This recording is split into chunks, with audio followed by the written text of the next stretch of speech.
បងប្អូនកុំឲ្យរំលងពិព័រណ៍ពាណិជ្ជកម្មអាហារកម្ពុជាឆ្នាំ2026ដែលរៀបចំនៅ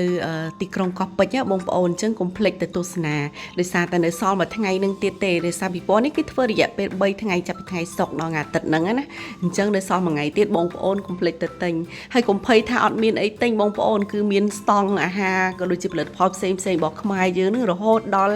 220ស្តង់ដែលគាត់បានត្រៀមសម្រាប់អតិថិជនអញ្ចឹងណានិយាយទៅមានផលិតផលខ្មែរជាច្រើនដែលបងប្អូនអាជីវករគាត់អាចផលិតបានអញ្ចឹងណា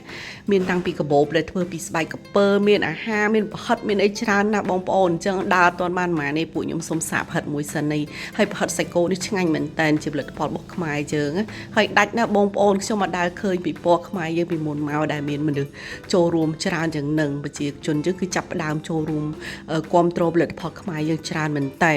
សឹងតែរត់ដើររកកន្លែងដើរអត់មានទេបងប្អូនគឺបងប្អូនទៅកកច្រើនមែនតើហើយដាច់ទេបងប្អូនគ្រប់ស្តង់ទាំងអស់គឺដាច់ហើយកុំភ័យថាអត់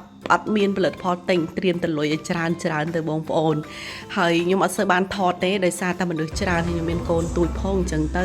ដើរទៅរកកន្លែងណាស្លាស់ទេហើយមិនត្រឹមតែមានការតាំងពិព័រណ៍ឯងបងប្អូនមានការប្រគំតន្ត្រីពីតារាចម្រៀងល្បីៗនៅក្នុងប្រទេសកម្ពុជាយើងច្រើនទៀតហើយផលិតផលបន្ថែមផលិតផលជាគ្រឿងអលង្ការសម្អាងការក៏ដូចជាផលិតផលប្រើប្រាស់ប្រចាំថ្ងៃក្នុងផ្ទះបាយគឺមានច្រើនមែនតើអញ្ចឹងកុំភ្លេចទៅលេងណាបងប្អូន